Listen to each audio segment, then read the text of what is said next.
David Brieva, de la librería Barleby, en Ruzafa, Valencia, y os voy a hablar de este cómic, Una hermana, del autor francés Bastien Vives, de la editorial Diablo Ediciones, publicado hace muy poquito, en 2017. Os recomiendo esta obra y toda la obra del autor, porque es un autor fabuloso.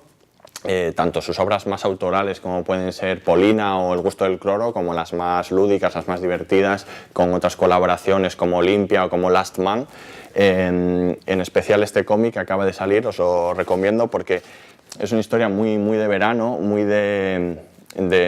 los recuerdos que puedas tener cuando pasabas el verano, cuando eras un adolescente. Es la historia de Antoine, un niño de 14 años que ha ido a pasar las vacaciones de verano a la campiña francesa con su familia, con su hermano pequeño, que es un incordio, con sus padres que pues le prohíben y le dejan hacer una serie de cosas, ¿no? Y llega unos amigos de la familia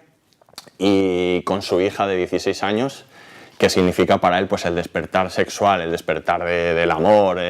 todas estas cosas que te suceden muy en verano, ¿no? Y en esas edades, y él es capaz de contar esto con una naturalidad tremenda, como siempre da la sensación en sus obras de que lo cuenta desde la experiencia propia, aunque no sea así, y lo hace con trazos muy simples, contándonoslo, casi importando más las cosas que omite que las que nos cuenta, y con mucha naturalidad. Él siempre lo hace con mucha naturalidad y atrapándonos. Así como en el cómic es un medio en el que el lector tiene la posibilidad de marcar su propio ritmo, Bastien Vives suele imponer el suyo, te lleva a su terreno, te hace ralentizar la lectura y disfrutarla más, y por todos estos motivos os recomiendo que leáis esta obra, Una hermana, de Bastien Vives, o cualquiera de las suyas.